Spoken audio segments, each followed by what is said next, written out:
Well, good morning, good evening, good afternoon, wherever you're joining us from around the planet. Welcome back to Creation Conversations, where we are minus a John this evening because he's on a brief little ministry trip up north in Australia, even further north than he is, in Queensland, where he's currently teaching a men's breakfast. So do pray for him.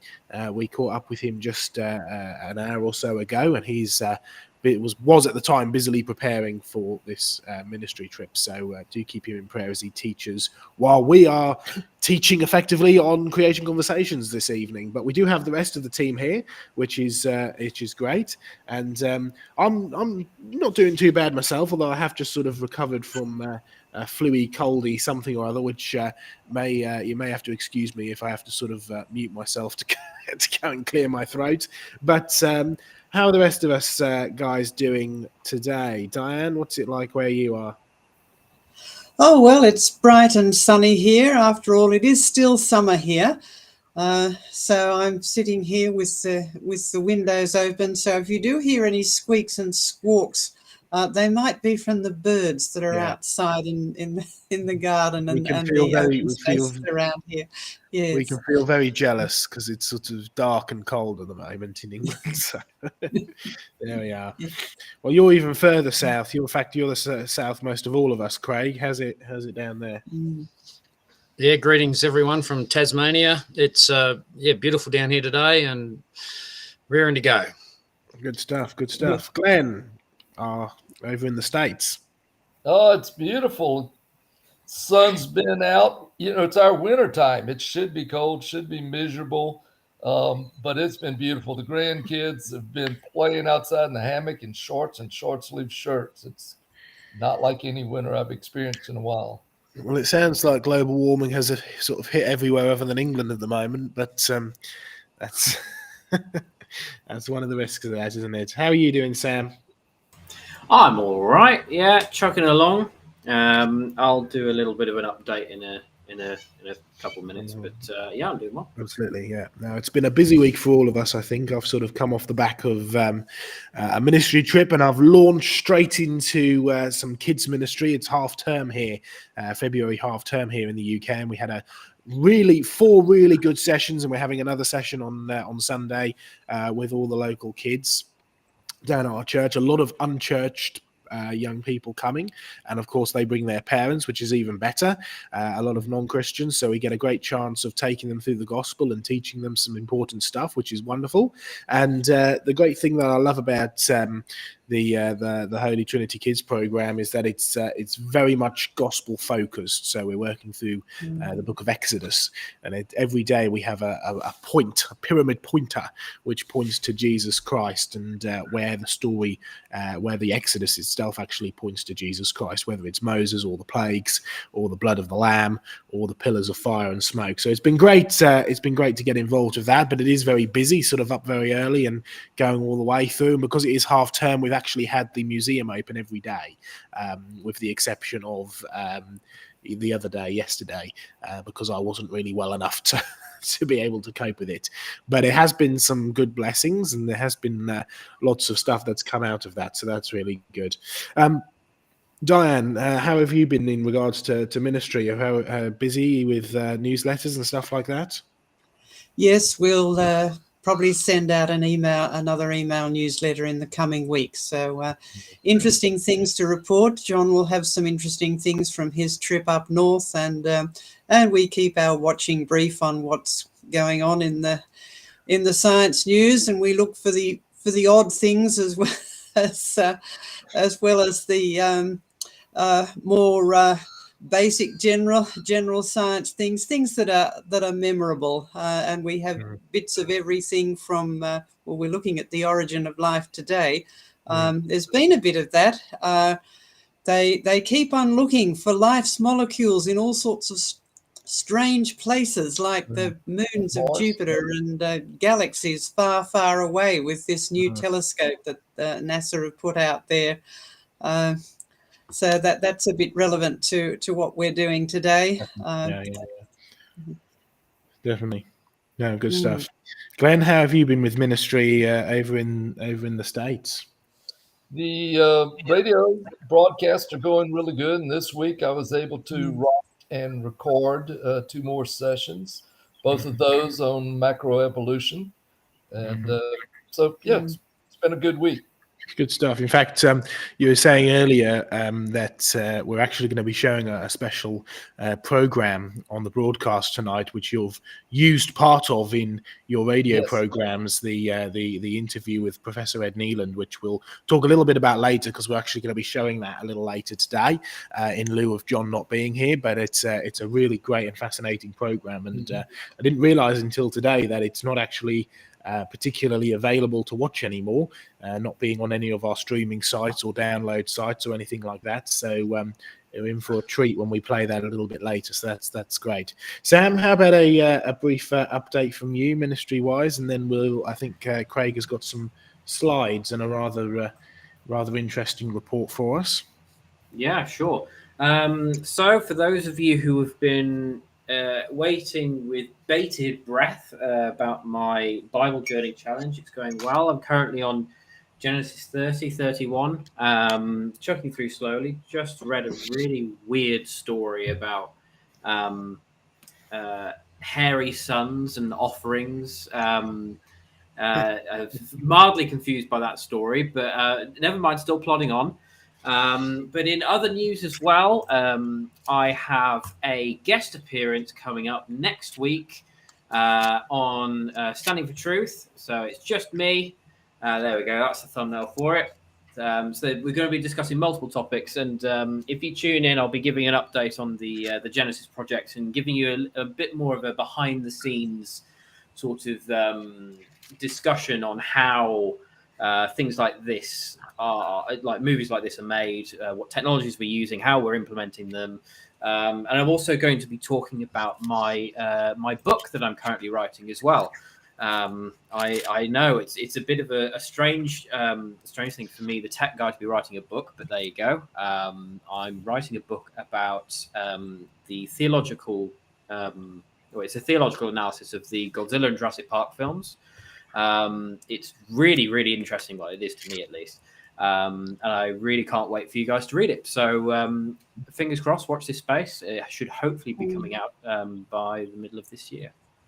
Actually, science fiction does have some interesting theological implications and origins. So it's quite an interesting topic. Yes. Yeah. No, good stuff. Good stuff. All right, Craig, over to you for the first sort of presentation, because you've got a rather interesting thing to share with us. So we'll put your slides up, but go for it. Yeah, well, I've had an article we've had in the local newspaper, The Examiner, which covers basically northern Tasmania, by Gary Linnell, who is a well-known journalist in Australia who's been the editor of some of the major newspapers in the country. And he's written this article, Give Science a Chance to Outrun Ignorance. And it's effectively about creationists, although other so-called science deniers like climate science and so on. And he starts off his article with, they were among the happiest and friendliest people I had met. So it seemed a pity to discover they also ranked among the stupidest, which I'm not sure that is actually a word, but might be, the stupidest. And he's referring to creationists.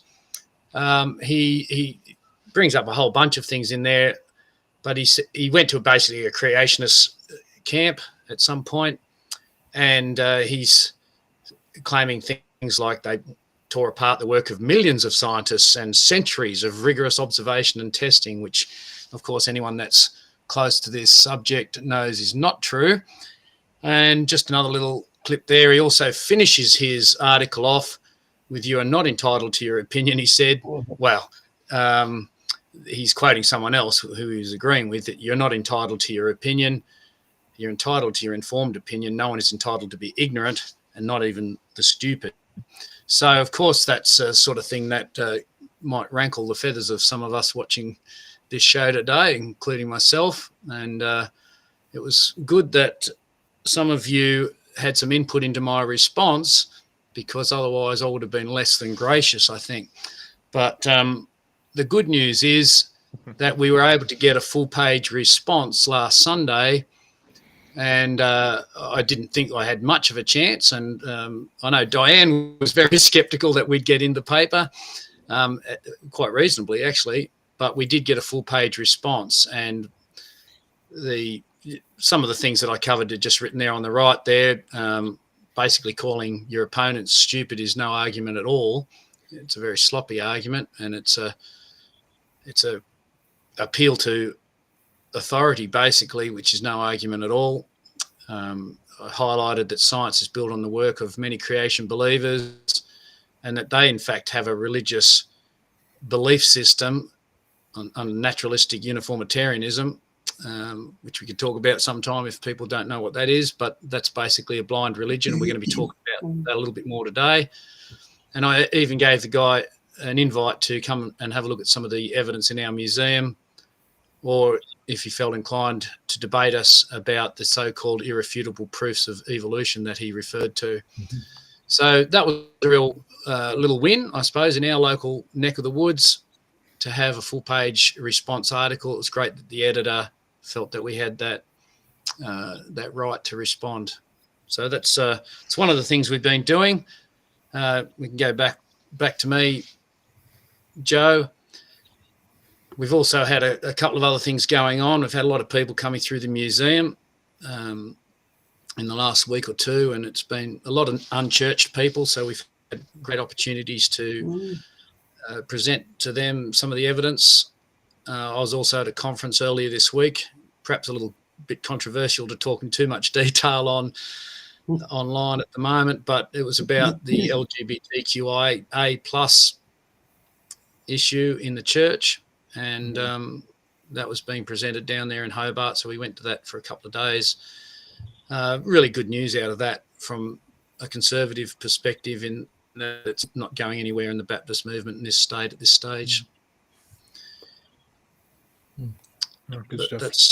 That's about me, Joe. Great stuff. Thanks for that, Craig. And yeah, it's important to maybe with a bit of grace, but certainly confront critics like this. So no, that's good stuff. Good stuff. All right. Well, our main topic tonight is the origin of life. So we're going to move on to that now. I have a little stone here. Let's see if I put myself up to full screen here so we can see. There we go. Hopefully it comes into focus. How well it will, I'm not entirely sure, but we'll see. Too close. Doesn't want to, does it? There we are. That's a little bit. That's better. Yes. A little bit better. Anyway, hopefully you can see, even if it's slightly blurred, you can see the kind of striations and sort of the layers and the different sort of squiggles all the way through the rock. This is known as Archean butterstone, and the squiggles and the wiggles are, one of the thinking is that this is representative of some of the earliest forms of life. Particularly some form of stromatolitic rock, so some form of sort of algal rock, about 2.5 to 3 billion years ago. And this is supposed to be some of the earliest forms of life on planet Earth. So it's sort of relevant to what we're discussing today, which is the origin of life, and how would you actually get stuff like this in the first place. So while my camera has decided to stay completely out of focus, I'm going to come back like this. And to begin with, we're going to go over to Glenn to have a little bit of a discussion with some slides that he's got. And then we're going to have a listen to Diane Eager. Then we'll take some questions, and after which we've got a little bit of a treat, because John Mackay is not with us. We have an interview with John, which we'll be showing, or rather it's an interview with Professor Ed Kneeland from University British Columbia, I believe, in Canada, and it'll be it's a really, really great program, and I know that you've used it as well, Glenn, in some of your radio programs and stuff like that, so it's really great. So plenty of chance for discussion and chat, and keep the questions coming into the chat, of course, because we will come to them later, and if we don't get to come and cover them all, then we will certainly come to them in our special Q&A session in the future. So, Glenn, what I'm going to do now is I'm going to get the slides up for you on the screen here. And Sam, if I can let you actually get them up full screen and everything. So basically, over to you, Glenn, and just shout when you want the next slide. Okay. So this is really the question. Can life self-generate? This is one of the basic tenets of evolution. Can life self-generate from non-life? You can go to the next slide. And that's abiogenesis, which just means the genesis, the creation, the beginning of life from non-life. And is that possible? You can go to the next slide. It's one of the tenets of evolution that's really been well tested. And the classic experiments to do this was the Miller-Urey experiments, which we're going to talk about. But I like this quote from Morris and Sherman, that they said that the idea that life arose spontaneous from non-living chemicals is easily the most difficult hurdle for evolution to overcome. That life self-generated through purely natural processes stretches credibility. If any scenario is impossible in science and illogical in thought, the origin of life from non-life is it. And here's a quote I use from a Nobel laureate, George Wald, who stated, "I do not want to believe in God. Therefore, I choose to believe in that which I know is scientifically impossible, spontaneous generation." And the reason it's known to be spontaneous, to be impossible, scientifically impossible, is because it's been so well tested and shown. So you can go to the next slide. This is just a diagram of the experiments that were done in the 50s and carried on for years and years, in which they had a flask that they filled with what would be this primordial soup, this primordial pool of chemicals. They had methane, water, ammonia, hydrogen, all sealed inside the flask. The flask was then heated, and they also had electrodes constantly giving a shock to it. And then afterwards, they immediately treated it with mercuric chloride to prevent microbial growth, and then barium hydroxide and sulfuric acid, and then it was evaporated to remove impurities. And they were trying to create these living life. And what they were able to produce, they mixed chemicals together and they were able to produce chemicals. They were not able to produce life. The video that we'll see later, and I think Diane's going to talk a good bit about it, is these chemicals that they produce that they will claim, or then the origins that would produce life. But the truth is you'll see later that that's not true. So it was not successful after many, many, many years trying to produce life from non-life. You can go to the next slide. No, I think I talked about that. Then, the other evidence that's been tested a great deal, and I think Diane's going to talk about this as well, is Louis Pasteur, the father of bacteriology. He's the one who's really responsible for disproving this theory of spontaneous generation. At the time, the thought was, well, we know life spontaneous generates, and they would see it on cultures. They would see it in food that was left out. And he proposed that wasn't life being produced from non-life, but it was contamination from dust and particles in the air that had life in it, that had bacteria in it. And so he did many experiments that showed this, and really came up with the law of biogenesis, that living things only come from other living things. So I think that's all I've got. Basically, these experiments showed that it was impossible. We want to turn it over to Diane. That's good. We've lost Sam, and my camera's still not focusing, but never mind. Diane, over to you. Sure, he'll come back. It's fine. We'll go straight into Diane's session. Sam's laptop has just died. Oh, that's not good. He should be back in very, very soon afterwards. But anyway, what we're going to do, we're going to go straight over to Diane now. I'm going to try and fix my camera now that I've not got slides up, and we will listen to Diane for a little bit before taking some questions and going on from there. So, Diane, I'll put your slides up. There we are. Yes, thank you. Yes. Well, thank you for that introduction, Glenn. That was really good to remind people that the origin of life is one of these things that is glossed over, but when people are confronted with it, you get statements like from a Nobel Prize winner saying, well, if I don't want to believe in God, I have to believe in the impossible.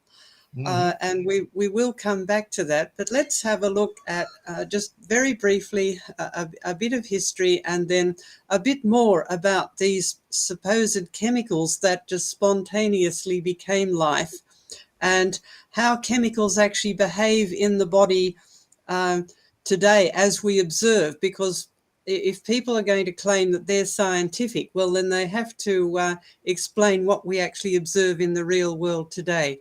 So the origin of life. Well, everyone associates the word origin with Darwin, of course.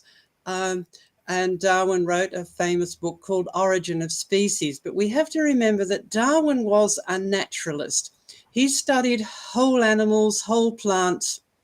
He was not really into biochemistry or microscopic sort of structures. Not a lot was known about biochemistry in those days. It was just getting off the ground in terms of a science. Certainly microscopy in terms of looking at microscopic size things, individual cells, was not as advanced as it is today. So Darwin was looking more at big picture type things. And it's interesting that his contemporaries were not terribly impressed with his theory because of the issue of the origin of life. So here are a couple of Darwin's contemporaries. Glenn has mentioned Louis Pasteur, really important in the history of science and in the history of biology. And he was the one who disproved the spontaneous generation of life. There was a belief that life could just emerge from non-life because people observed things like worms just seem to appear in the soil or in water that's left around, mold and flies and things like that just to seem to appear. Now, don't think that these people were stupid. If you didn't have a microscope, would you know where worms and molds and things came from? Louis Pasteur did some very interesting experiments that actually disproved that life came from non-life. And another contemporary of Darwin, and remember these people were living in the same time in the 19th century, was Rudolf Virchow, who did a lot of interesting study in pathology in terms of disease processes. But he did study cells because microscopes had well and truly been invented by then, and people could study cells, not with the technical details that we have now. And he came up with a little summary in which he expressed in Latin, as people did in these days, which basically meant that all cells come from other cells, or all cells come from cells. The only way we get cells is from previously existing cells. But that, of course, leads to the problem, well, where did the first cell come from if you're going to go back and back in time and believe in evolution? Well, these days, life is found in nice, warm, wet places, and hence the obsession with trying to find water in outer space or on Mars or in the moons of Jupiter and places like that, because living things exist in water today, even things that live on land. Of course, the internal structure is water. We're all a whole lot of big drips where most of our body is water because our cells have to live in a watery environment. So hence the obsession with finding water in places beyond the earth, because if you believe that life is just chemistry, if you find the right kind of chemistry somewhere in outer space, well, life could evolve there because it's all just happens by itself without any intervention from a creator. If you are coming from an atheistic point of view, which that fellow who wrote the critical article did in Tasmania, and which the Nobel Prize winner said, well, I don't believe in God, so I have to believe in what I can see is not possible. But in warm, wet places, we have lots of life. So Darwin proposed that life must have started out in a warm pool somewhere where there was the right sort of conditions. And even though he didn't write about this in his book on the origin of species, he did have a lot of correspondence with the scientific community around about in his time. And this is part of a letter that he wrote to a scientist in 1871. And he came up with the warm pool hypothesis. And this is what he wrote, but if, and oh, what a big if, and that's what he wrote. We didn't add that. But if, oh, what a big if, we could conceive of some warm little pond, nice English expression there, with all sorts of ammonia and phosphoric salts, light, heat, and electricity present, that a protein compound was chemically formed, ready to undergo still more complex changes. So here we have the seeds of this idea that if we can start off with just some small molecules and with the right sort of input of energy, somehow these will make themselves into proteins, which are an important part of living things. So this idea was there in Darwin, but he never ever really developed that. There are problems with this sort of nice idea of just a warm, calm little pool. For a start, surprisingly, oxygen in the atmosphere is one of them, because the molecules in living things react to oxygen in a way that's not very helpful. But you might say, but we need oxygen to live. Well, yes, we do, but it's very, very highly controlled inside our cells. Outside things, oxygen causes all sorts of problems, right? And the other thing is that more energy is needed than just what you would get from a nice little warm pool.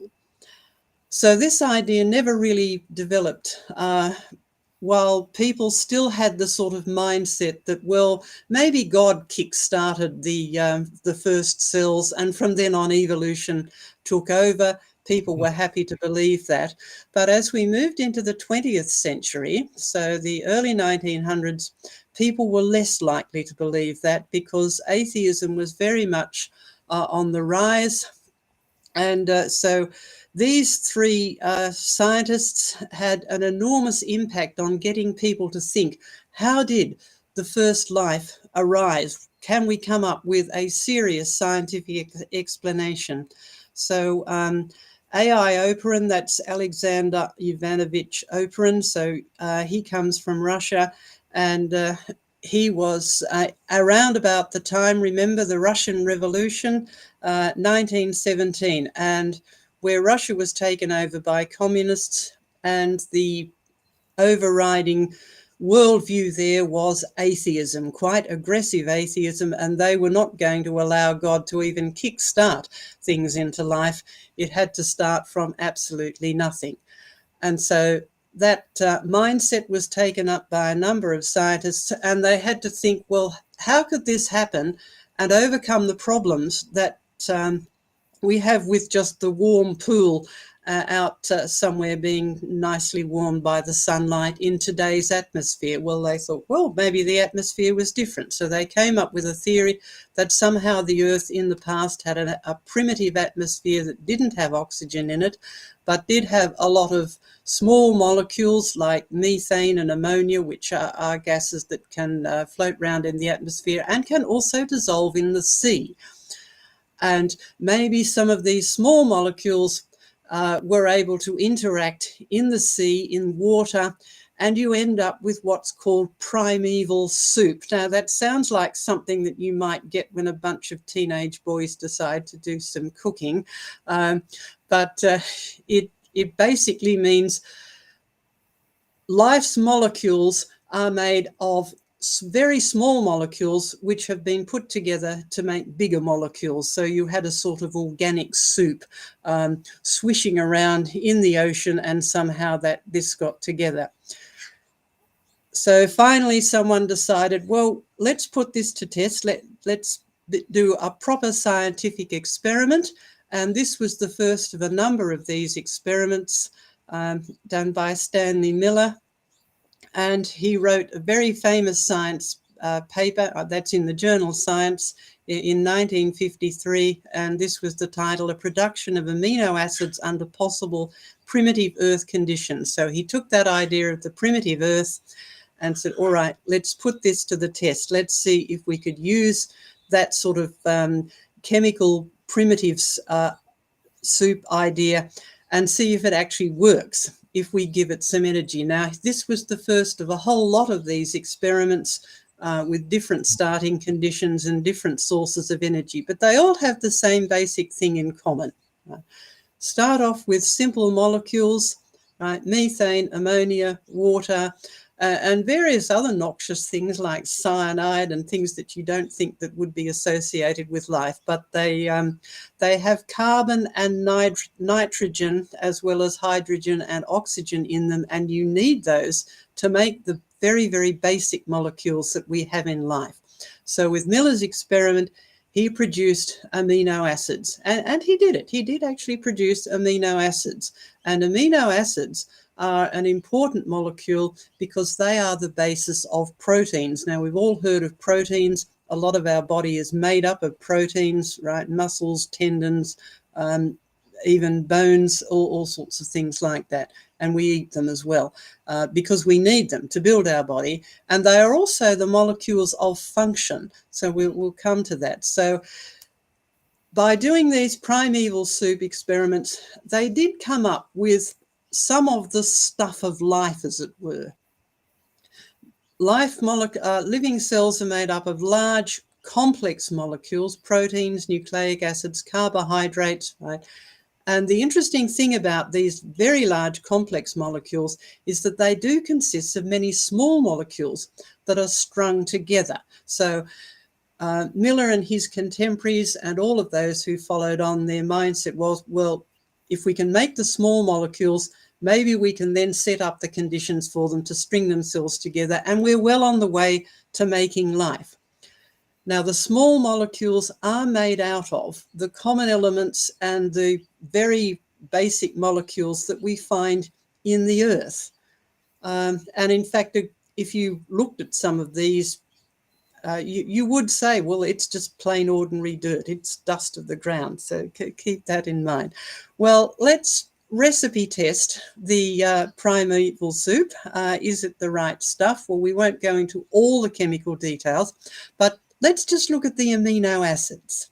So here's an amino acid, and amino acids have a basic structure that is the same with a sort of variation on the theme. So they're made out of carbon, nitrogen, oxygen, and hydrogen in this configuration. Now, they're not completely flat, but they have two carbon atoms, and on one end you have a nitrogen atom with hydrogen attached to it. That's called the amino end of or the N end of the molecule. And on the other side, you have a carbon atom with two oxygens and a hydrogen atom. That's called the carboxyl end, or the C end of the molecule. So you have N and C and a central carbon atom. And attached to that is another chemical, which is just labeled here R, because that can vary. And you can have a whole lot of different ones, but they're all amino acids. They have that same backbone of the N and the C. Now, as I said, they're not flat. They are actually three-dimensional shapes. Now, an interesting thing about three-dimensional shapes is that you can get mirror images of them. And so these are called chiral molecules, or mirror image molecules is an easier way. Now, to understand that concept of how you get mirror images of three-dimensional shapes, a good example is your two hands. They have the same structure, the same three-dimensional shape, but they're not exactly the same as one another. They are actually mirror images of one another. So it's the same with a lot of organic molecules, a lot of molecules in life, and in particular, amino acids. They come in two mirror image configurations, even though they have the same atoms with the same sort of structure. And ironically, they are called left and right. Now, there's an interesting story behind that we won't go into, but they are referred to as left and right. So think about your two hands, left and right, being mirror images of one another. So amino acids and sugars, right, they're the building blocks of carbohydrates. They have right and left-handed forms. So they come in these two different three-dimensional configurations. Chemically, they're the same in terms of what atoms they have in them and how the atoms are linked together, but they are structurally two mirror image forms. When you do chemical soup experiments, you produce a mix of right and left-handed forms, right and left forms, because chemically they do behave the same. However, in life, in living cells, the amino acids are all left-handed. And that's important because when you're going to string these things together, the actual shape matters as much as the chemical interactions. Now, the interesting thing is the sugars are all right-handed. And it doesn't work even if you only have a small number of left-handed sugars or right-handed amino acids. They have to be all the one configuration. But if you just leave it to chance random chemicals, you get a mix. So is it possible to separate the left from the right so that you get a pure left and right mixture depending on what you want? So left-handed amino acids, right-handed sugars. Well, it is possible, and in fact, Louis Pasteur was one of the people who was originally able to do this. He studied a molecule called tartaric acid, which is grape sugar. So this was a carbohydrate, and he was actually able to separate the left and right-handed forms. He did this by crystallizing them and drying them out, and then meticulously just separating them out. Very, very labor-intensive process. But people worked on this for quite a while as to how we could get pure left or right-handed molecules. And eventually, 3 scientists won a Nobel Prize in 2001 for being able to produce chiral molecules with in another more technically advanced but productive way. And we have to then ask, well, if producing exclusively left and right-handed molecules occurred by natural processes, would it be worth a Nobel Prize? You give Nobel Prizes to people who have done really, really clever things or found very, very clever things. So that in itself should make you think maybe there's something more than just chemistry going on in producing life. So let's take a little bit more look at amino acids. How are we going to make the amino acids into proteins? So let's go back to our amino acids. So here it is, our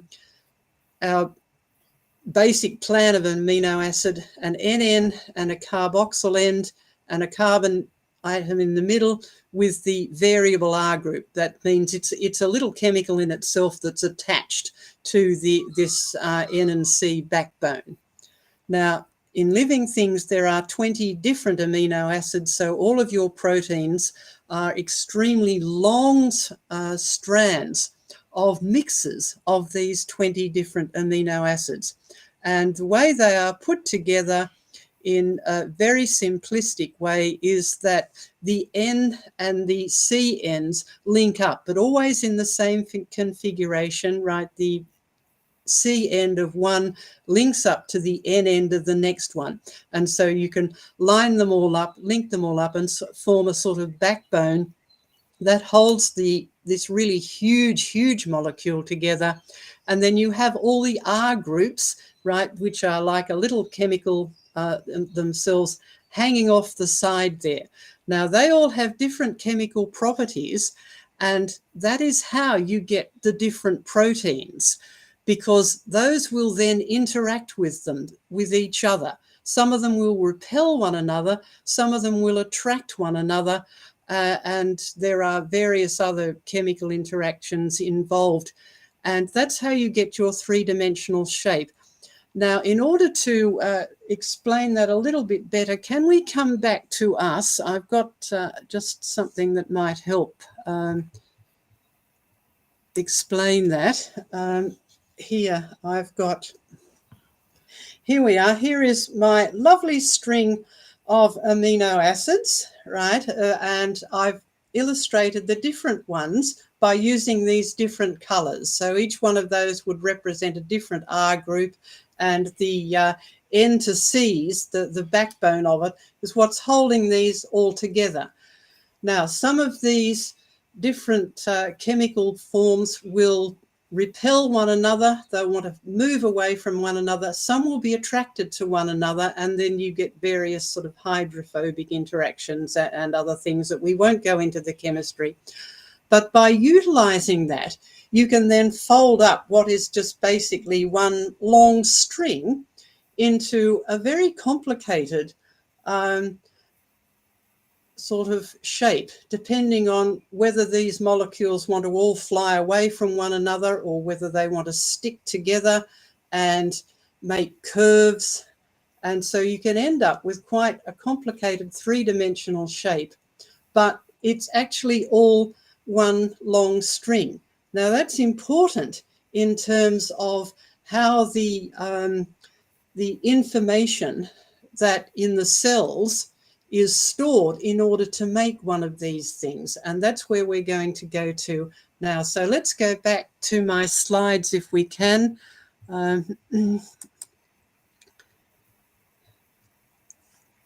let's see if we can move on.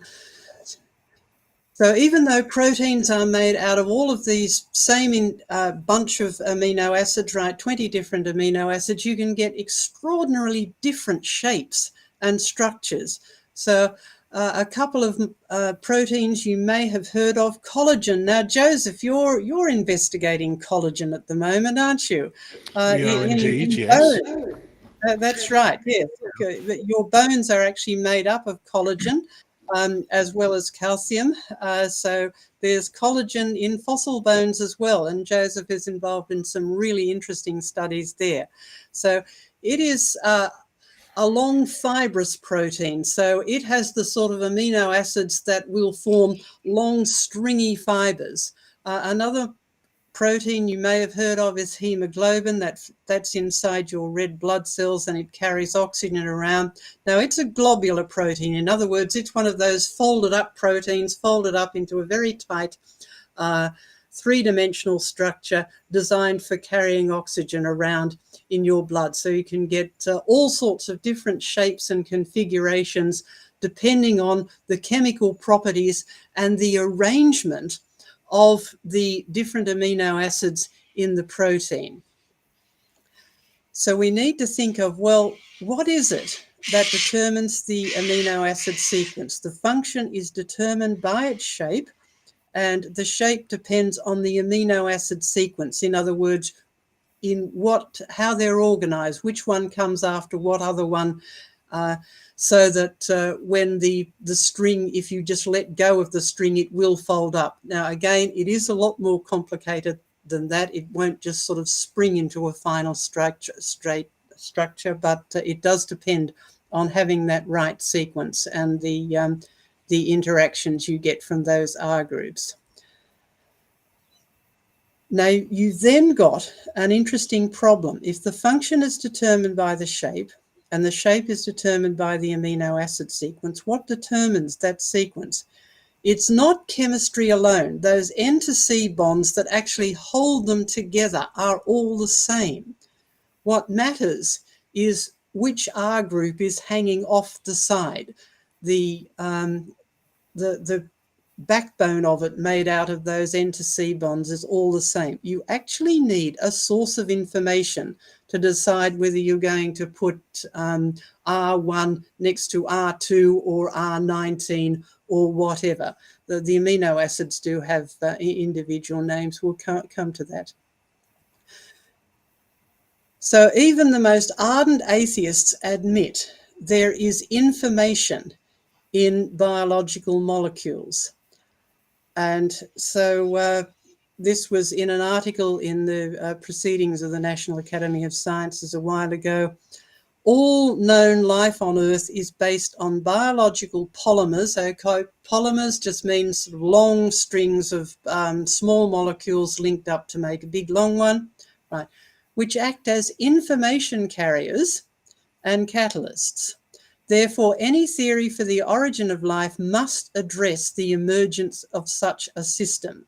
In other words, if we're going to understand the origin of life, we don't just need chemistry, we need to understand where the information that is in these chemicals or on these chemicals has come from. Chemistry alone will not explain that. Now, that was more bluntly expressed by an Australian. We're very good at expressing things bluntly down here, who described life as being software for stupid atoms. So if, Sam, if you're back now with us, I'm sure you will enjoy this, this challenge.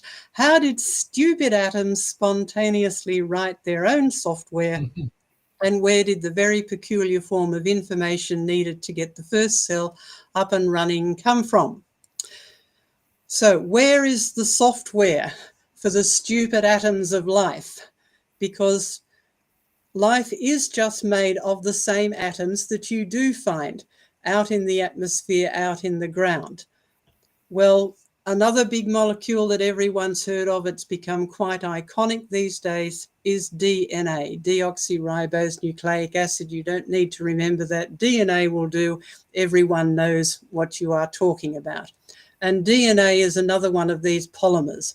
It's a whole lot of small molecules that are strung into a huge long string to get a very, very big molecule. So we won't go into the chemistry of that, but just remember, it is a whole lot of small molecules strung together. So we have a lot of individual segments all strung together. So we can, this double helix is a very iconic shape, but it's made up of lots of individual little segments. And that's where the information that does make up living things is stored. So this is where the information to make those proteins, to decide which string, which particular amino acids in what sequence are going to be put together to make the proteins of the body. And the way this is done is very clever. The information is stored in terms of chemical letters, which are just called A, T, C, and G. And the interesting thing about them is that A's and T's will join up together and C's and G's will join up together. So if you look at our diagrammatic molecule over here, the double helix means two strands. So like the protein, you have these small molecules sort of hanging off the side of a backbone that holds the whole thing together.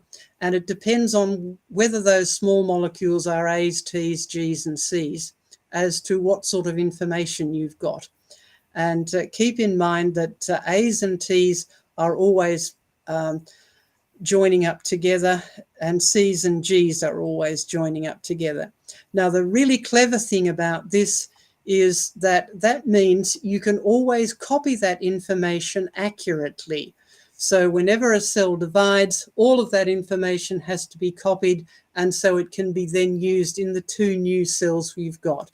So once that system is set up, you can then go on and make more and more cells, and they've got the biological information that they need. And so this is how it happens. So DNA double helix, right, two strands together with the A's, T's, G's, and C's linked up across the two strands in a way that always means that T's and A's join up, C's and G's join up. So if you want to make some more DNA, you can split that up so that those two strands are now separate, and we can then use those as templates to make two more strands, so that you end up with the same DNA that you had before, using the two separated strands as templates. So that way we're keeping the information going.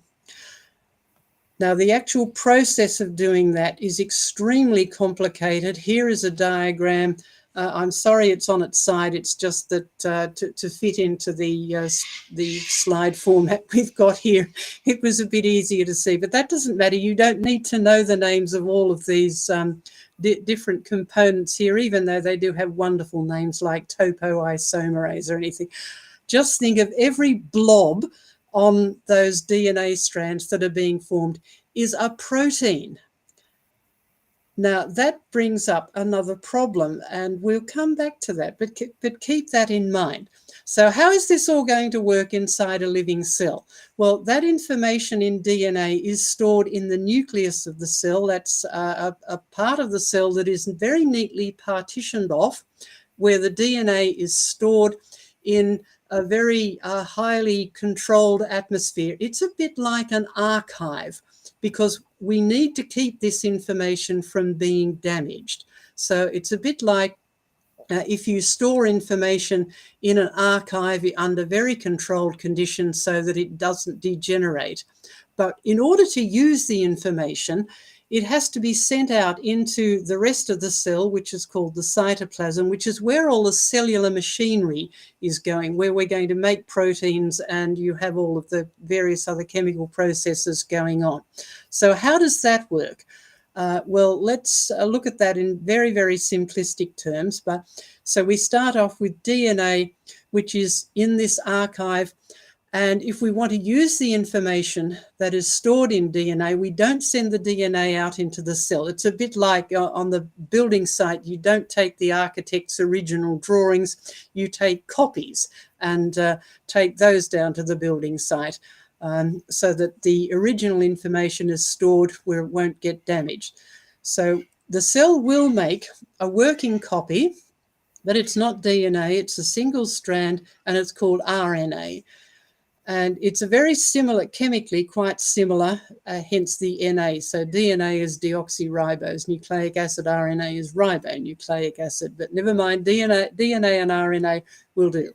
This is the working copy that gets sent out into the cellular machinery, and it goes to a structure within the cell called a ribosome, which is basically a big protein-making factory.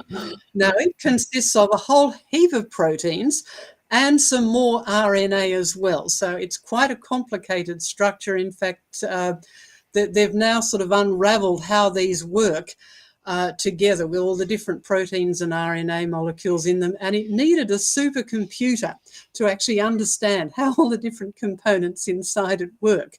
That should make you think as well. So the working copy is put into the ribosome, and it will string the amino acids in the right order to make your protein. So just a little bit more about how this worked. RNA has that property of base pairing. The bases are those ASTs, Gs, and Cs. So you can actually copy the DNA information. It's slightly differently chemically in terms of it doesn't have Ts, it has Us instead. So when you want to copy the information, the A gets paired with U. So if we start off with a string of DNA like this, the RNA copy is just a little bit different, but it has the same information in it. It's just that instead of putting a T next to the A in that second slot there, we put a U. Yes, excuse the cockatoos, they're not very musical. We do have a problem with how we're going to use information that is stored on 4 bases or 4 chemicals when we have to make 20 different amino acids, or we have to send out instructions for 20 different amino acids. Now, there's a really clever thing that happens here. In the ribosome, it will read the RNA in groups of 3. And so each little group of 3 codes for a different amino acids. These are the names of a number of different amino acids. So so are you starting to get the picture of how complex this is? Mm-hmm. There's so much information involved. It's huge and it's complex. You've actually got layers of information. After all, if you're going to read the information that's been transcribed from the original DNA into RNA, you have to work out where you actually start so that you get the right groups of 3. If you were to move those little frames sort of one slot ahead, you'd end up with a whole lot of different ones. Now, that in itself is another different story, but do you get the picture of the incredible complexity of this, as well as the amount of information that's involved? But the most serious information problem is this.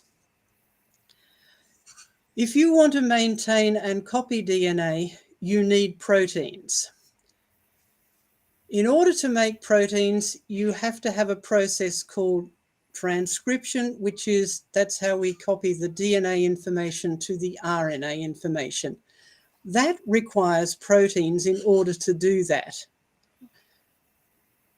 In order to get the RNA information to be used to make a protein, that process is called translation. It requires more proteins. Remember the ribosome, lots of proteins already involved in that, plus some more RNA.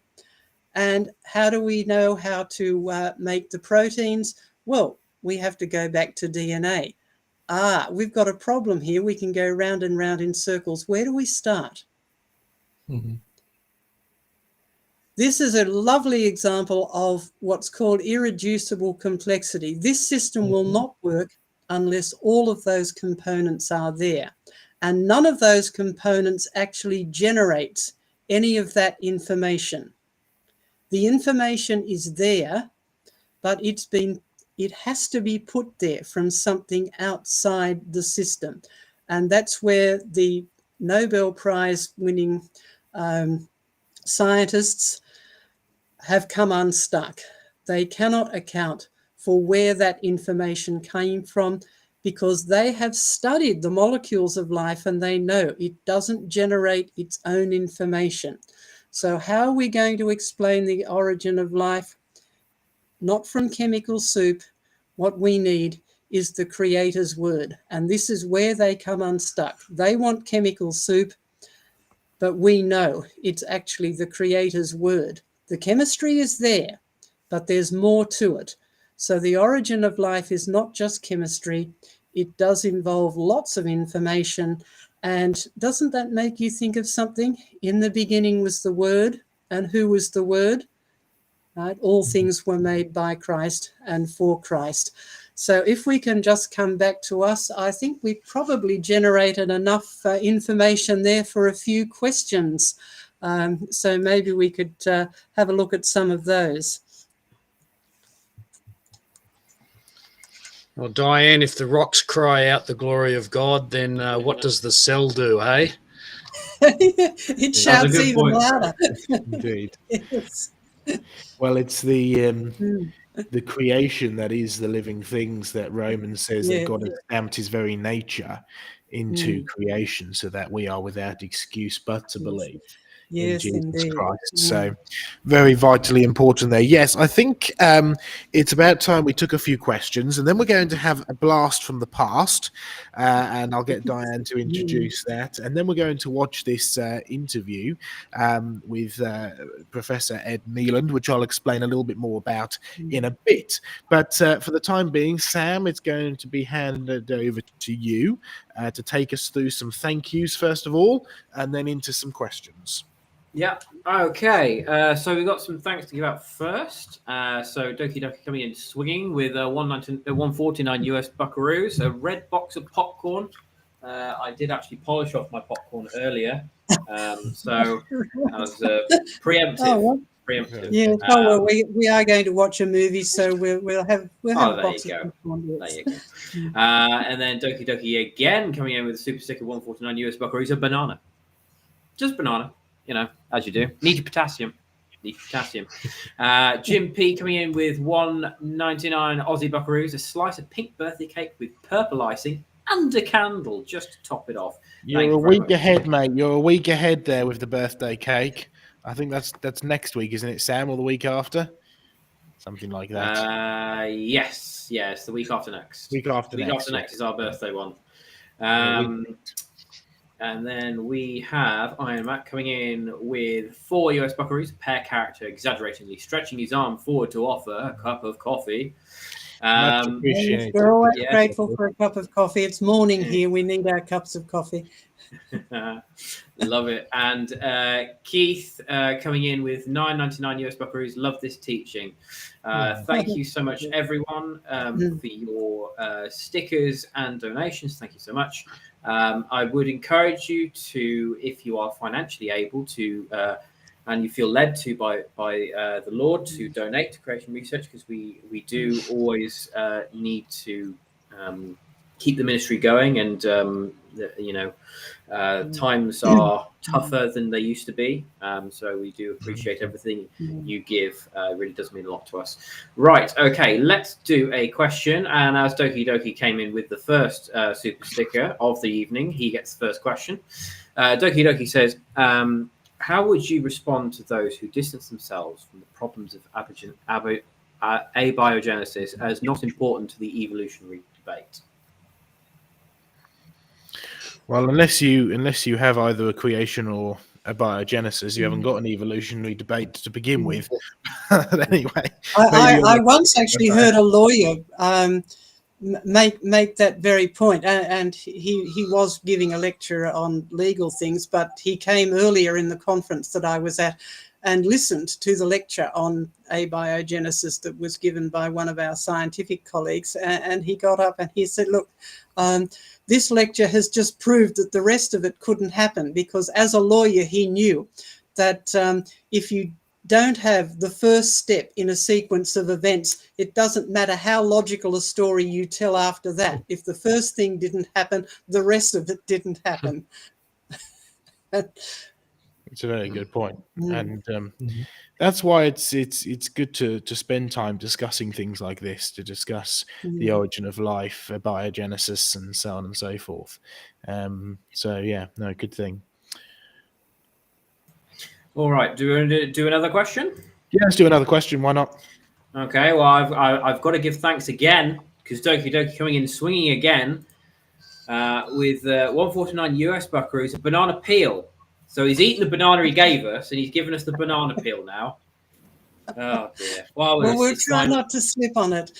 Yeah, exactly. Well, we can use it as for compost in the garden. There we go. That's a use for it. Right. Okay. So we have a question coming from Hive Science. This might make you guys laugh. Question: what did the primeval soup taste like? We'll have to ask Adam. Considering what was in it, I'd say it tasted pretty terrible.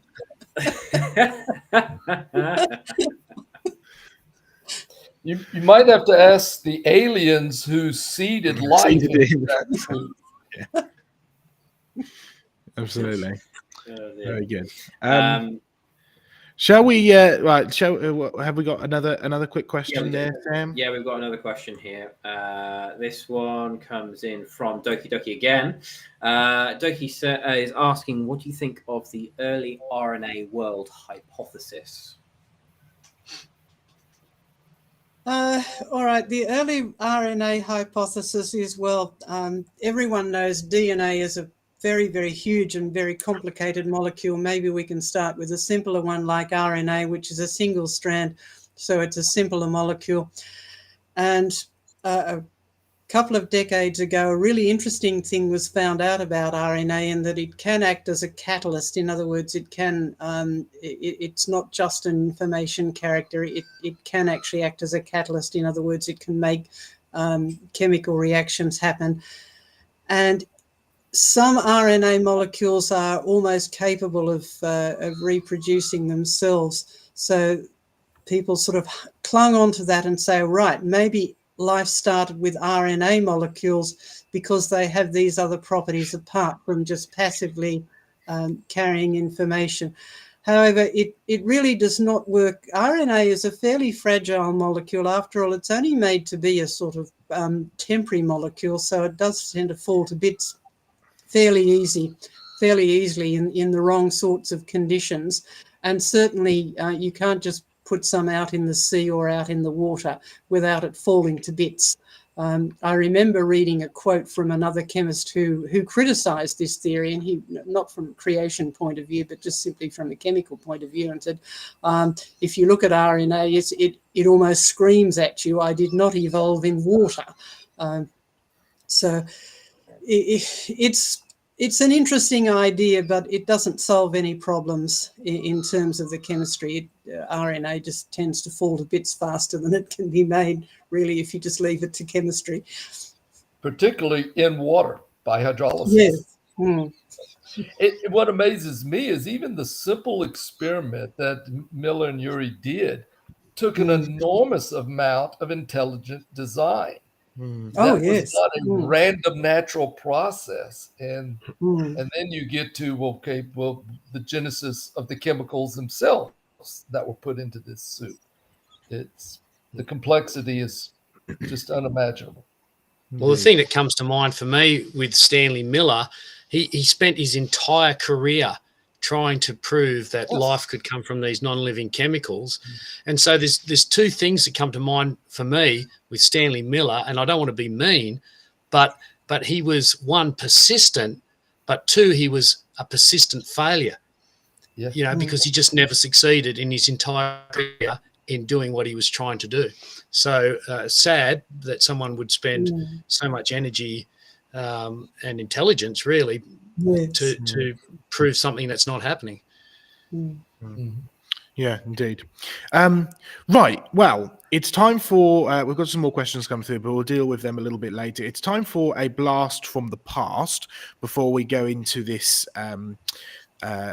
interview with Professor Ed Kneeland, which I will show you later. And the reason why we're not going to show the entirety of this next little clip is because, number one, I think the entire thing is like 3 or 4 hours long. It's a fairly extensive program. But secondly, it is available for free up on our website. In fact, on our YouTube channel, I think, is available for free to watch, which is called The Search for the Origin of Life. Now, if you remember last week or the week before, we had our Living Fossils, World of Living Fossils, and we had a little look at John Mackay, right, with his shorts and his 70s hairdo, filmed in the 90s. But this is even earlier, I believe, Diane, this program. Yes, it was made by a request from a school, actually. To we have been teaching this course on the origin of life, well, even before we actually founded Creation Research. It goes back to John's time when he was a school teacher in a school in Brisbane. And he put together this course. We developed it a little bit more after after Creation Research was set up.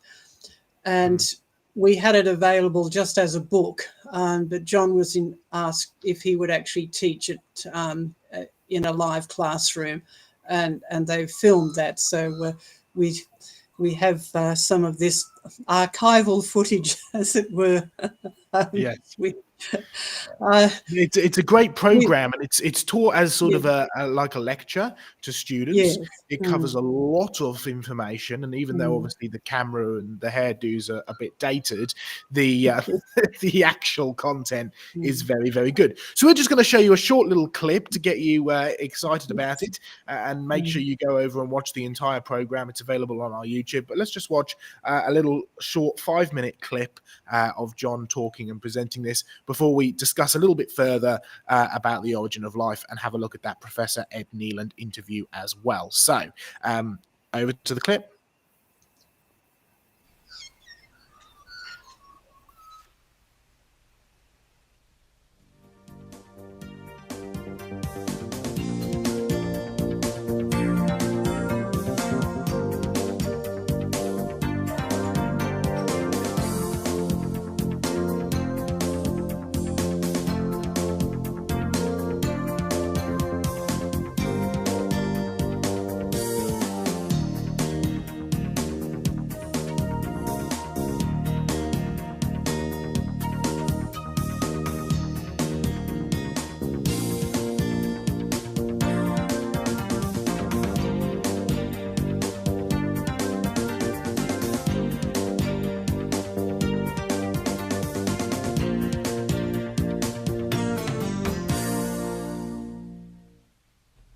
Miller sterilized the equipment to kill all microorganisms, excluding all traces of oxygen, and simulated lightning by generating sparks between tungsten electrodes.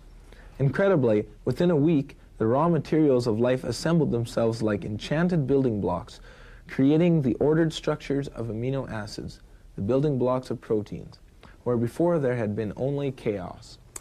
Okay, obviously the authors of your textbook on the origin of life, that section, are most impressed by this experiment about where life possibly came from. We're going to do a little bit of history beforehand. Up on the blackboard, we've got a few dates. 1861. And you might find it surprising, but before 1861, there were a lot of people who believed that if it rained on the dirt, the sun came out, one day later you produced worms. Of course, their basis was that if you do watch it rain and the sun does come out, when the ground's wet, the worms do crawl out on the ground. But they basically believed that dirt plus rain plus sun plus one day gave worms. It was a theory known as spontaneous generation. Of course, it did give parents an opt-out. And if you're taking notes, make sure you get down our headings and we'll fill in the words as we go. The parents, of course, you've heard the stories when you went and asked Mum that embarrassing question, where did you come from? Or you went and asked Dad, how did I get here? And Dad says, we found you in a cabbage patch. Well, those sort of stories go back to this sort of belief, that somehow matter plus circumstances plus a little bit of time can produce living things. Cabbages plus time give kids. Well, at least that was a nice opt-out that they like to think. If you wanted to turn this into some sort of pseudo-scientific formula, well, dirt plus rain, let's put down M for matter. Plus sun, let's put down E for energy. And plus one day, let's put down T for time. And basically, a summary of the theory of spontaneous generation before 1861 said that that formula produced life. The trouble is, if that's all you think they believed, it's wrong. In most of the textbooks, these people are presented as unscientific, something a little bit missing. So we need to fill you in on why would people like Isaac Newton, a brilliant physicist, actually believe something like that, because they did. What you'll find is that most of these people believe that when God created, as recorded in the book of Genesis, he instructed the earth to bring forth plants. So therefore, it wasn't just a question of matter plus energy plus time producing life. They actually believed that Genesis tells us that God had information which was left in the dirt from the time of creation. So that it was matter plus energy plus time, and we'll put another symbol in here, outside information, left over from the original creation. Who's heard of Pasteur? What's he famous for? Don't say milk. Cows are famous for milk. Had one class say that. What did he do with milk? The fact is he pasteurized it, didn't he? Okay, he pasteurized it, and we benefit from that today. Louis Pasteur was interested in this theory of spontaneous generation because there were many people who believed that matter plus time plus energy plus this leftover information could produce life, and there were many people who said it doesn't work that way. Worms do not come from a mixture of dirt and rain and sun plus time with this leftover information. Flies don't come from meat that's left out to get hot and rotten and it turns into flies. It doesn't work that way. So Pasteur did some series of very famous experiments in which he basically established matter plus energy plus time gives matter plus energy plus time. Nothing happens that way. In fact, if you kill all the life in milk, if that's your milk at a certain degrees of temperature, doesn't matter how long you leave it, if all the things are dead in it, you end up with milk. If you've still got something living in it, what happens to the milk? It rots. So the fact is, Louis Pasteur's famous experiment was concerning the origin of life in the present world, and he basically established that spontaneous generation wasn't possible. That's a good throwback to, that was when I was born in 1995. That's old as me. Back. Yeah. Long time Dudes ago. will come back. Yeah. No, good stuff. But it just shows you a nice little. I mean, it's John obviously in his element, right, in a classroom with a blackboard and a chalk. So that shows you how dated it is. But it's. I think it's like a 3-hour program. I think there's like 2 halves, about an hour and a half long each. It's well worth a watch. It's very easy to follow along with, and it's a great series. Both of them are available on our YouTube channel, so go and check that out there. Okay, so the next thing we're going to be watching, because obviously this is basically going to take over John's section, is an interview with John and Professor Ed Kneeland. Now, Ed Kneeland is an associate of creation research. He's been involved with creation research for many years. He features on some of the things like the Darwin trilogy, right? So Darwin on the Rocks, Darwin's Evolution, and Time's Up Darwin, and a number of other things. I got the privilege of interviewing him for the Dinosaur Project, which is now available, which is he's a fascinating and very, very good researcher at the University of British Columbia. And this program, which was made, the sort of the amazing story of life, which is a sort of an interview between John and Professor Ed Kneeland. It's a fascinating interview. And we had a load of DVDs of them, but we seem to have sold out of them in the UK. And we've pretty sure we've sold out of them in Australia as well, going on what John was saying. And there's just a handful of them left over in the States. And for some reason and somehow they kind of got dropped off of our streaming service. So I found out only today that we don't actually have any MP4s or a streaming of this interview available. It's a really important and amazing interview. So that was before I joined. Yes, it's not your fault. I'm sure we know where the blame lies, but we won't go there.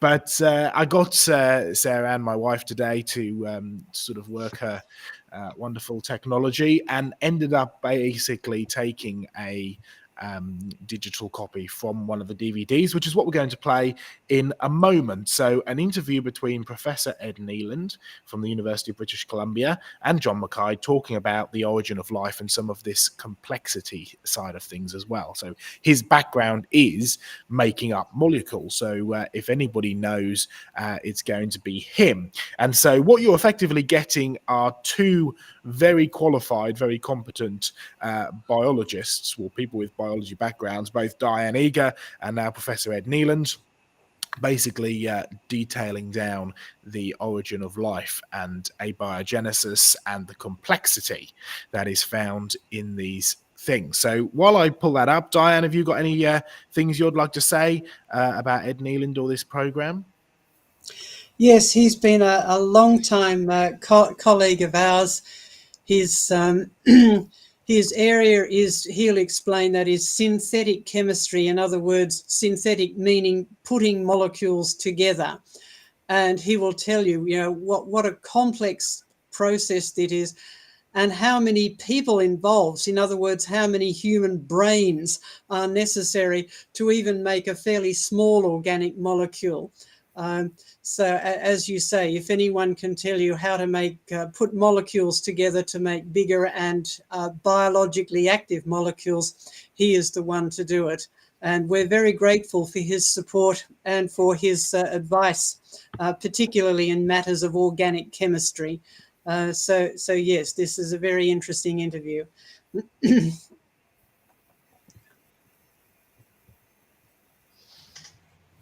No, Joe's muted, microphone is not working. Yeah, it's not Sorry, working. there we are. That's better.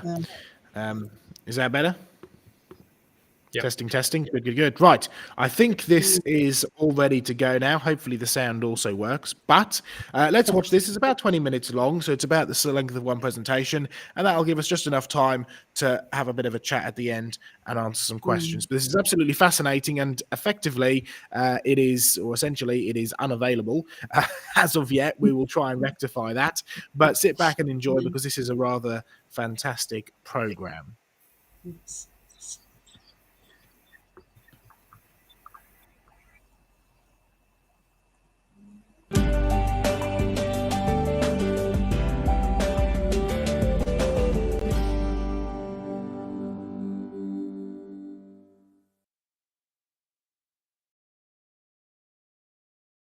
On today's program, I have a synthetic chemist, Dr. Ed Kneeland from Canada.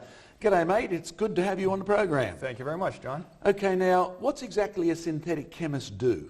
Synthetic chemists, well, we make medicines and polymers and plastics and dynamite. So you glue molecules together to try and make money? Yes, that's exactly right. Okay, now, Ed, our subject today deals with life and time.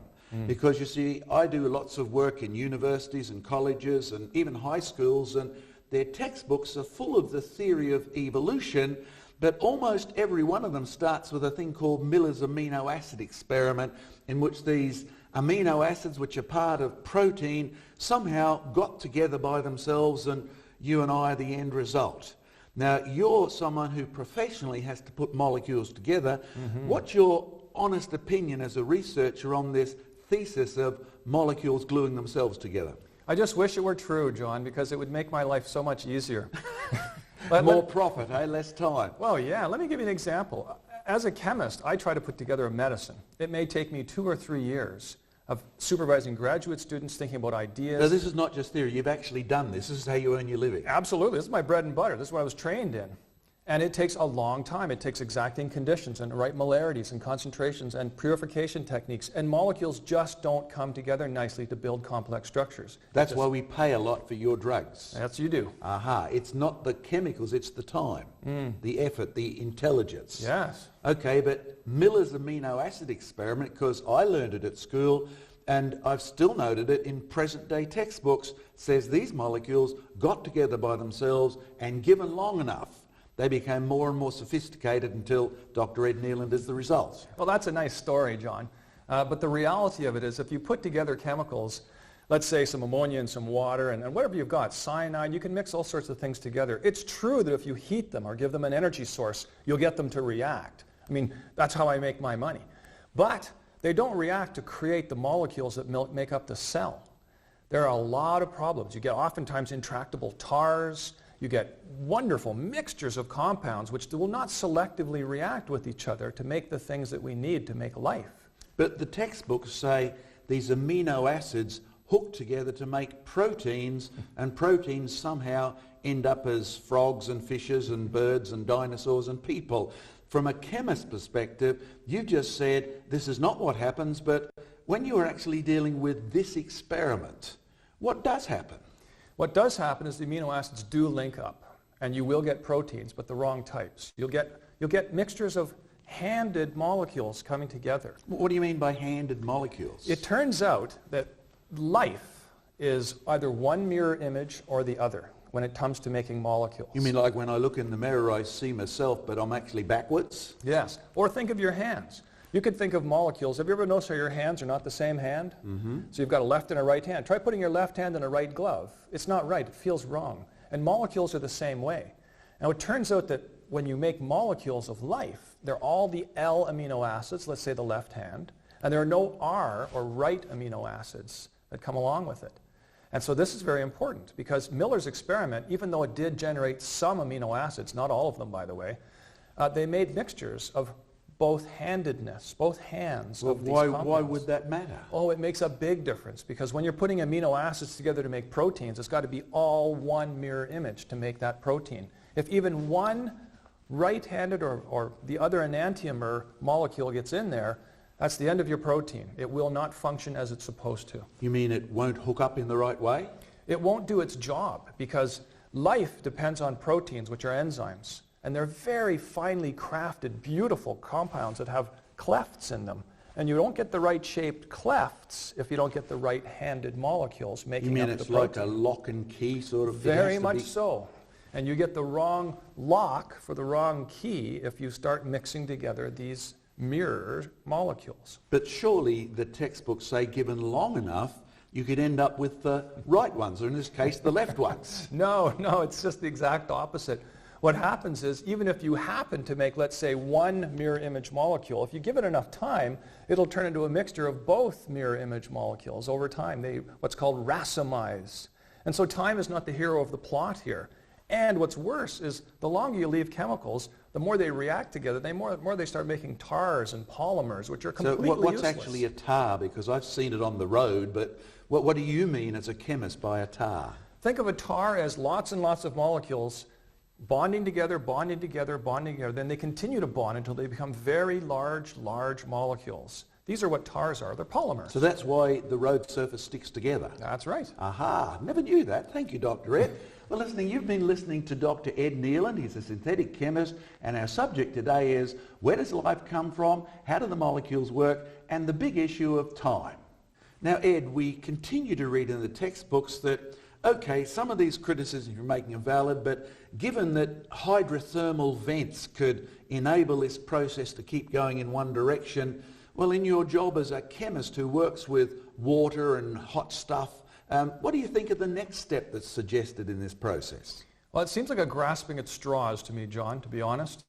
When you start doing chemistry in water, there is this evil monster in the background called hydrolysis. Hydrolysis, cleavage by water. If you start making any sort of a protein, that will start to cleave in hot water. That's a guarantee. Think of what happens to an egg when you throw it into hot water. I just had one for lunch and it was rather hard. Yes, and it was reacting with the water and it was coagulating and things were happening chemically. The same thing will happen to proteins. If you start to form a protein in hot water, it will eventually break apart. So in other words, there's no future in this Miller-type approach. No. Now, you're a synthetic chemist. Do you make left-handed or right-handed molecules in your profession? Yes, I do, but I have to start with left-handed and right-handed molecules. My old master supervisor used to say, chirality begats chirality. It sounds like a biblical phrase almost. That's how old he was. In other words, what you start with is what you finish with, except you've just mentioned, given long enough, what's even liable to happen to a choice by you of left-handed molecules? If you leave a chiral mixture, which let's say one side, one mirror image, it will eventually racemize to give you an equal mixture. Okay, wasn't this a problem? I remember reading, my background of course is in geology and education, but I remember reading about a drug called thalidomide, that this was a problem with. Now, what do you know about that situation? A fair bit. I teach it to my second-year students. Thalidomide in the 1960s was a morning sickness drug for pregnant women. They did all their testing on one enantiomer, one mirror image molecule of it. Then to save money, they started making equal mirror image molecules of this thalidomide.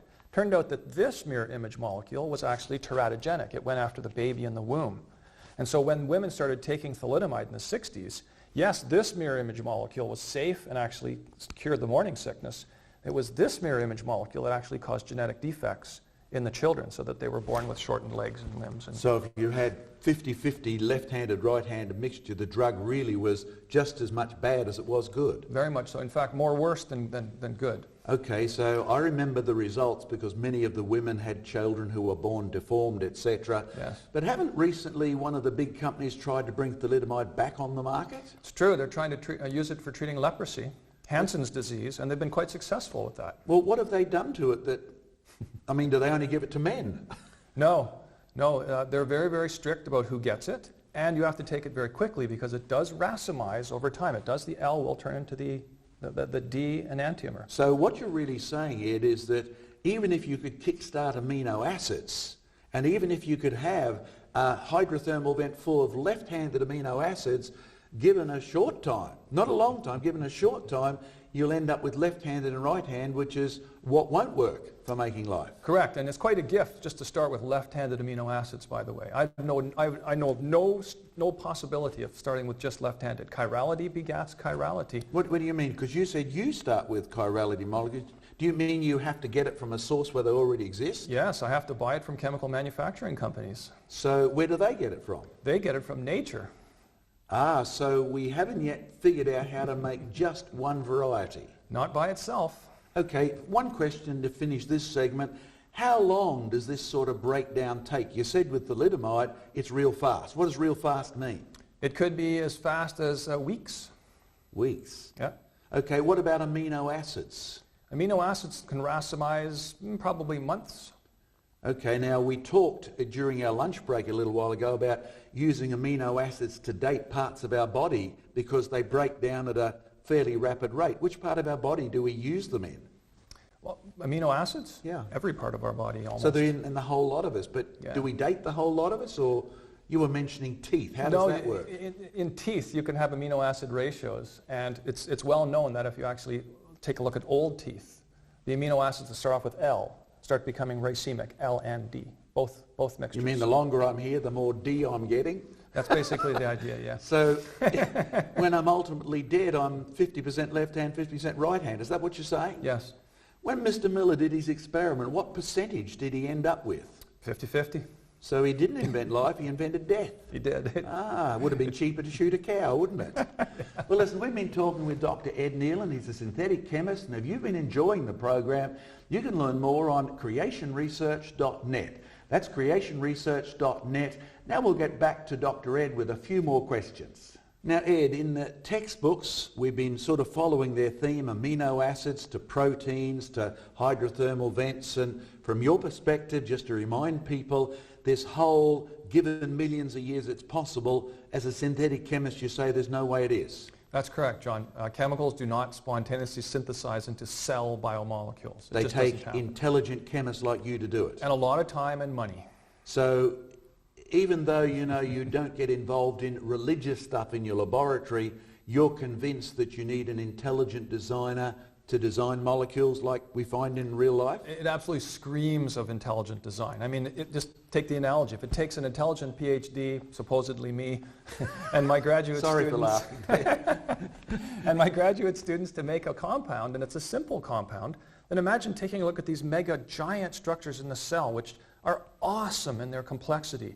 And you have to think, if it took a simple person like me to make a simple molecule, it must have taken an incredible chemist, an incredible designer to make the molecules that you see in the cell. So in your role as a person who puts molecules together and earns his living doing that and lectures on university campuses on this subject, you're really saying you're playing the role of a micro-creator. Yes, in a very small and inefficient way. I'm not as good as what God has done.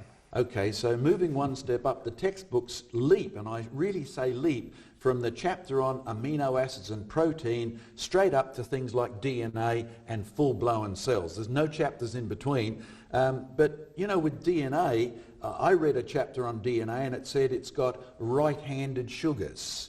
Now, remind us again what this right-hand and left-hand stuff is, because it's not something we think of out there. And it is a strange concept. It was discovered by Louis Pasteur in the 1800s. It was the guy with grapes and wines in France. And cured rabies and the silk industry and all the rest of it. He discovered that there were mirror image molecules. They were the same atoms, the same compounds, but they were mirror images of each other, and they had different effects. How did he actually discover this? By observation. He had some crystals of tartaric acid. And he noticed that some of the crystals were mirror images from each other. And he took tweezers. You mean like when I look in the mirror, everything's reversed? That's what you meant? Think of a pile of gloves. If you came up to a pile of gloves, you could separate those gloves into right-handed gloves and left-handed gloves. True? That is what Pasteur did with these crystals. He was the only one who noticed that these crystals had mirror images, like hands. And he took tweezers and spent the whole night with a candle separating the crystals out into one pile. Either it was this left-handed or the right-handed pile. And he separated the entire pile of crystals out, and then when he tested the properties of them, they had slightly different properties. My respect for this man has just gone way up indeed. And so when they've got slightly different properties, what sort of slightly different properties? Because they must be the same chemistry, surely. Well, we talked about thalidomide, for instance. Yes. Thalidomide's one mirror image molecule, a beautiful morning sickness drug, safe.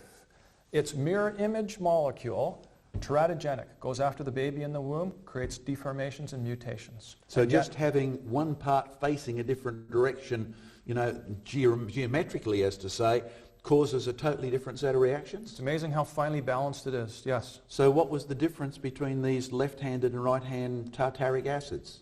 Chemically, they were the same molecule. Yeah. And the only difference was that they were mirror images, like this. Well, did they do anything different? Oh, they tasted different, and the bacteria could attack one and not attack the other. Okay, well, taste is a good connection back to that chapter in the book which says the DNA can happen by itself, but it's got D right-handed sugars in it. And you're saying that this D stuff, L stuff, Louis Pasteur discovered it's to do with the structure, the geometry of the molecule. And do you find any left-handed sugars in organic creatures? No, you can make them. Make them? You mean you make them in a laboratory? Yep. There are people who can make sort of the wrong enantiomer, the wrong mirror image. They do it for fun. They do it for fun. Well, why would we make left-handed sugars? Oh, chemists are curious sorts of people. They like to investigate their chemistry and see what happens. Now, the interesting thing about left-handed sugars is they're not sweet.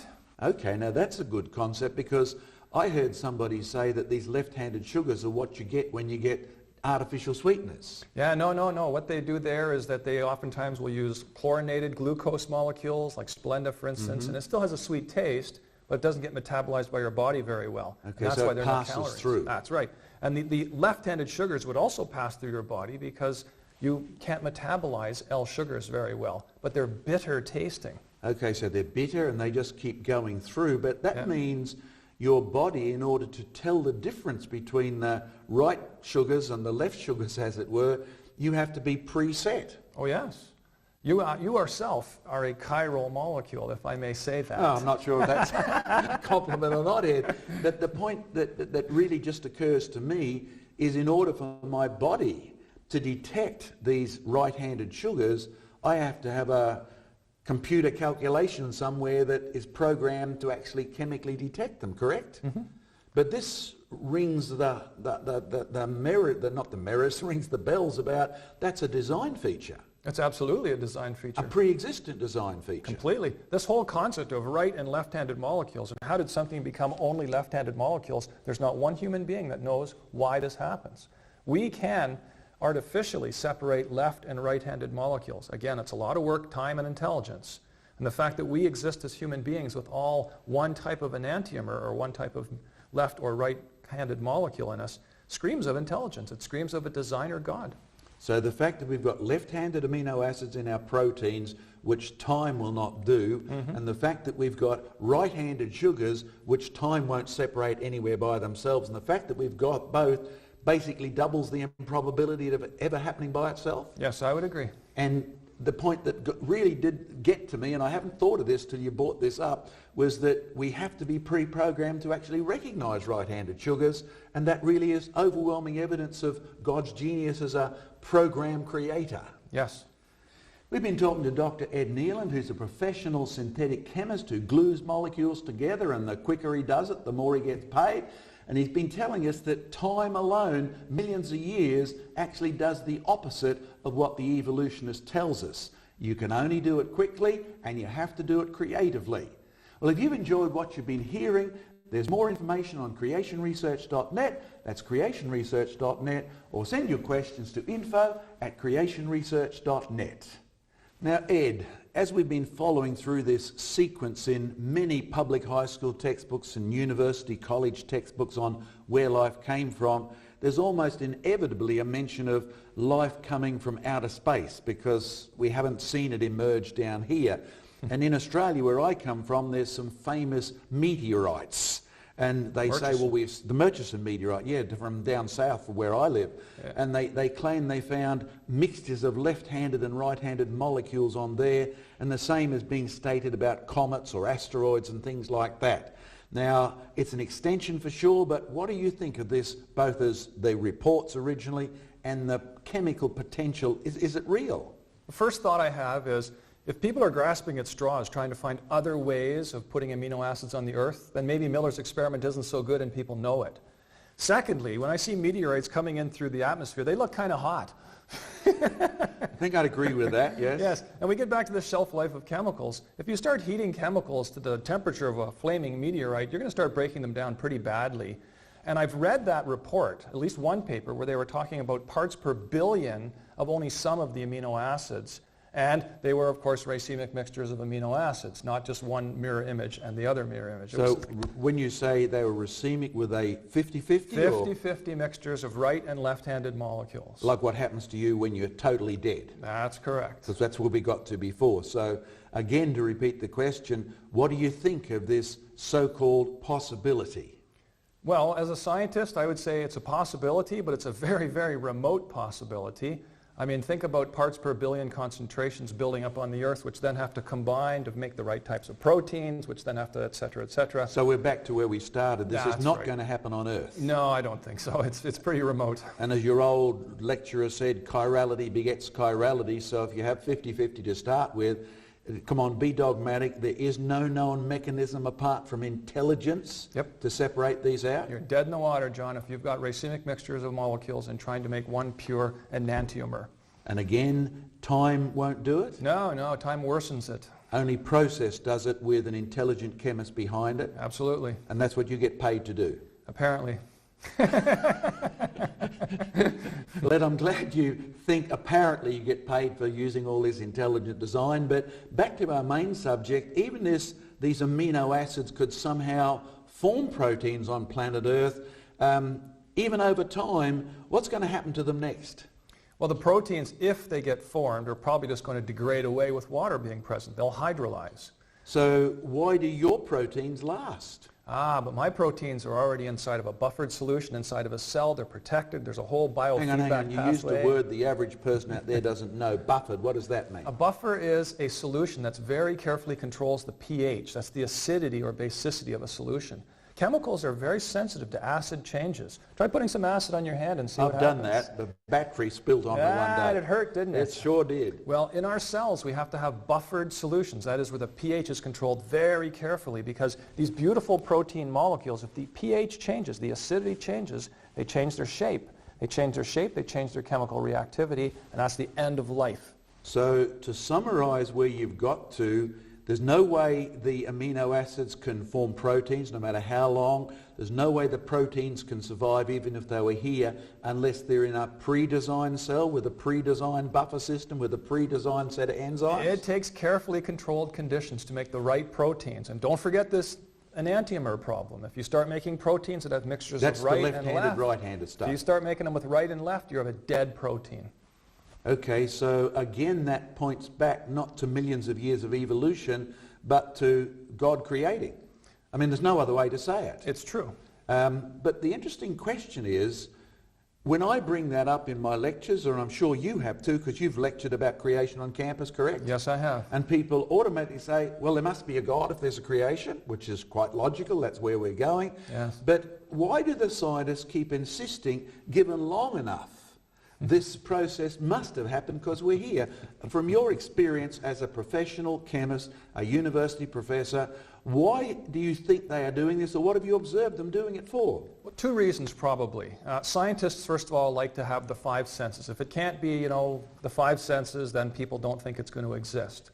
So that's when we talk about God, scientists see that as a cop-out. It isn't a cop-out to talk about a designer if you see design. The other one is that what are the ramifications if God actually exists and has done all of this? The ripple effect goes far and wide into people's lives, and they frankly would prefer not this to be. They don't want God to exist. In other words, it's a question of authority over a creation. Sure. Because if we did evolve from proteins becoming... Then we are God. Yeah, then we are God. We're the best attempt at God there'll ever be. That's so we the idea. Better vote for whoever we want to control the universe. That's correct. Yeah. Okay, so just to summarize then before we finish our program, time won't make amino acids exclusively left-handed like we find in life. Never. Time won't put them together into proteins. Not what we need, and well, it will if you give it the right conditions. But if you just that's throw them an in intelligent water, one. yes, but if you just throw them in water, they're going to hydrolyze. Okay, and when it comes to DNA, which actually makes the things that turn into protein in your body, the whole system has to be carefully designed anyway. It's never been made by itself, ever.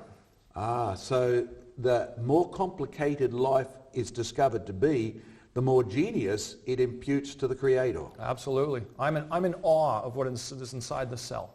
Well, we've been talking to Dr. Ed Kneeland, who's a professional synthetic chemist who makes his living by putting chemicals together.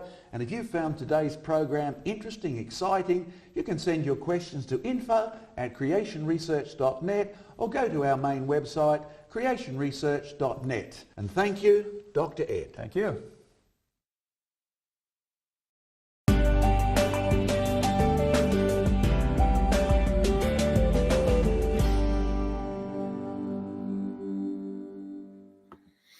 Well, there we go. That brings us sort of to the end of that section there. Hopefully it switches itself off at some point. Where are we? There we are. Perfect. Excellent. Well, hopefully you enjoyed that. It's a fascinating tour through biology, through the design of life, and through biochemistry as well. And Professor Ed Kneeland is a fantastic professor in terms of both his academic work as well as his university and teaching work. He's been voted most popular professor in University of British Columbia for quite a while. So it's he really does know his stuff, very much so. And I had the privilege of actually interviewing him for the new dinosaur project documentary, which I believe is out now, and we're getting some DVDs of it fairly soon, which will be available, looking at things like soft tissue inside dinosaur bones and stuff like that, and basically getting his perspective as a biochemist's perspective on how long some of this stuff can actually last, stuff like collagen, because we've been talking a bit about collagen and stuff like that today, but I think that's a whole other program which we need to talk about and deal with at some point. So there we go. Anyway, we're coming up towards the end of our time together here. How about we go over to some thank yous and some questions, Sam, to kind of round up the evening now? All righty. Well, we've had a super chat come in from Neil for 10 British Buckaroos. God bless you, Neil. Thank you so much. Something has come in from Transbluency that I think we may need to clarify.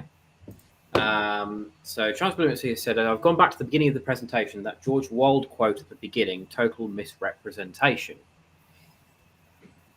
George Wald quote. Oh, that was way back at the beginning. Hold on. Where are we? Glenn's presentation. Yeah. It's George a quote Wald that comes from Russ Miller and Jim Dopkins in their book Darwinian Delusion. Did he say how it was misrepresented? In what way?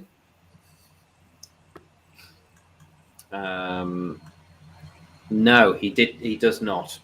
So it might be with Transparency if you can possibly clarify. Yeah. Let me see if I can look up. Yeah, I mean, we'll need more clarification if we're going to answer that, because I think it's just a straight up quote. But why don't we have some? If there are any questions there that we can discuss, sure. Certainly. Need to close down.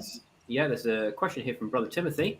Question: are you all familiar with the self-sustaining protein called a prion, Crutchfield-Jacobs disease? Any thoughts, Diane? Prion. Prion was a disease. They're a distorted protein. Actually, the Creutzfeldt-Jacobs disease is a fairly rare disease, but a more newsworthy one that you may have all heard of is mad cow disease. Ah, yes. Yes, that was. Isn't a prion like a misfolded? Yeah, so it's a protein that's been misfolded. Yeah, yes. Yeah. So, in other words, it is what was started out as a biologically functioning protein, but the function of a protein depends on its three-dimensional shape. Remember my string of colourful amino acids here? This could be bent into several different shapes, even with the same sequence of amino acids. So, if they end up being bent into the wrong shape, instead of being useful, they can then be literally like a spanner in the works. They'll cause problems. So that's what prions are. So they're proteins that have lost their function because their shape has been changed, and so they are now damaging cells rather than being incorporated into useful functions. Yes. Which shows how specifically accurate all these things have to be to make life work. Oh yes. Yeah, good point. All right. Any other questions that have popped up, Sam? Yes, certainly. We've got this is an interesting question. This comes from Jim P. Question: how are chemicals affected by physical laws? Well, Well, it's chemicals something we behave according to physical laws. I mean, if you, in terms of the electrostatic interactions and things like that, and they are made up of proteins, electrons, and neutrons, and the chemistry involves a thing, electrons moving around. Sometimes from one molecule to another to glue them together. So yes, the physics and chemistry are interconnected.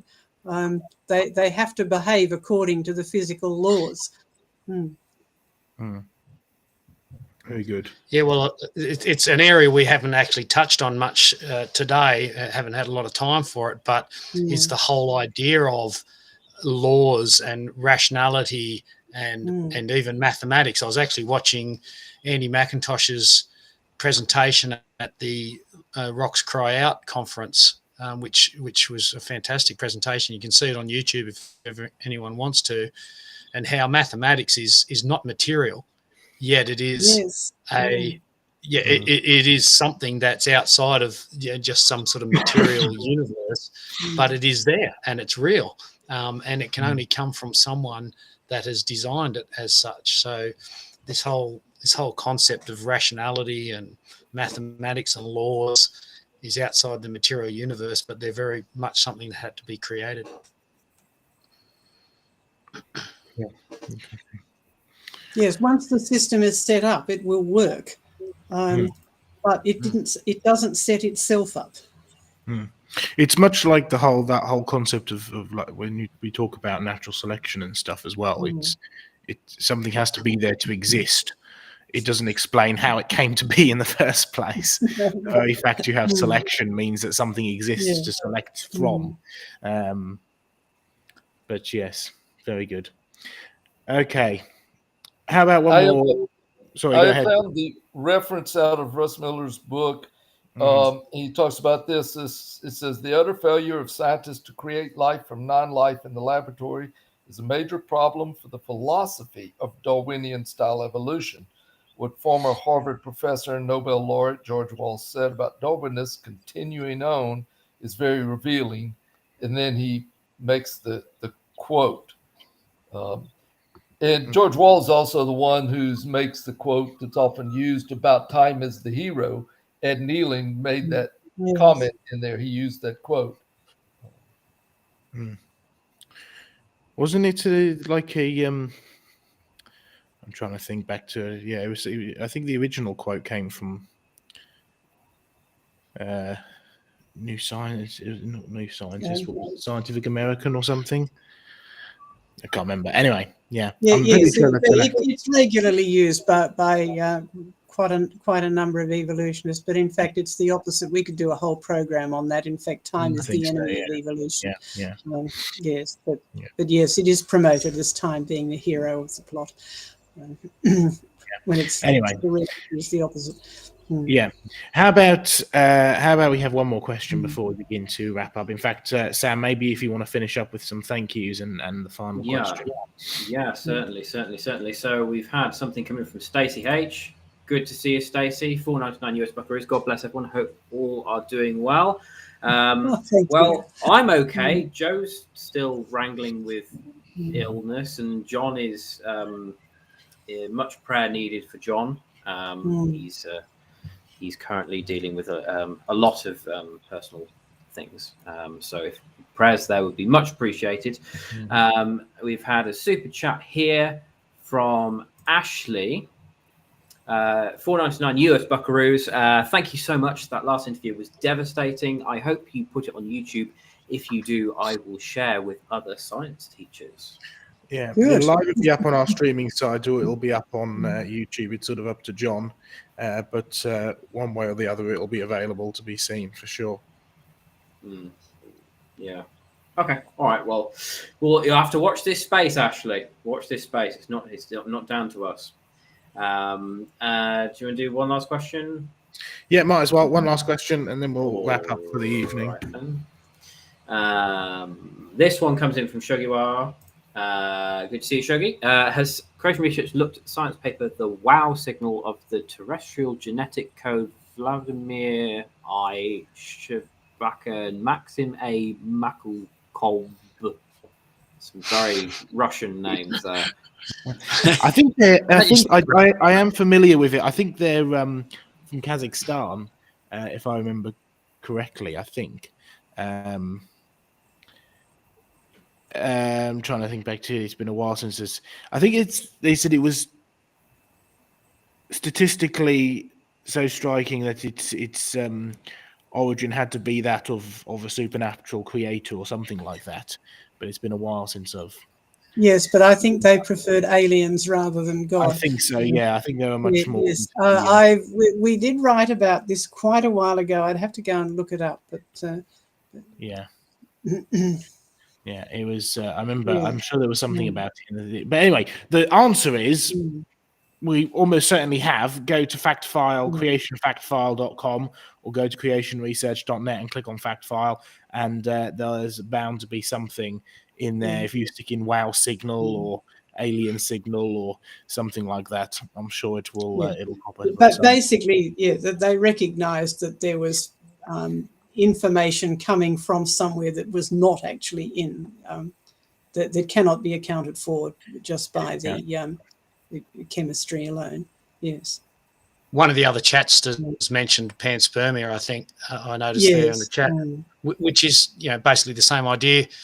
And really, all you're doing is transferring the problem that we're discussing here on this planet to some other planet. Yeah, so yes, you're not doesn't solve any problems. That's right. Exactly. All right, it's time to round up now. It's been great. I think it was a really good program tonight, which was wonderful. A reminder that next week, hopefully, we have John back, having not had him for the last 2 weeks. But excuse me. Hopefully we have John back for this Good to Bad to Worse, where we talk about the sort of the full history of the planet, and we'll be using examples from fossils and examples from biology and all sorts of stuff. So that'll be good. The program will be good, but we'll be looking at Good to Bad to Worse. And then the following week we have got our birthday celebrations, which is our second year of doing Creation Conversations, one program a week for 2 years, which is very exciting to be able to celebrate. And our team has grown rather significantly in the last 2 years as well, which is wonderful. And we'll be recapping the most popular topic on Creation Conversations, as we have done pretty much every it's what we started out with and what we celebrated last birthday, as well as a number of other times.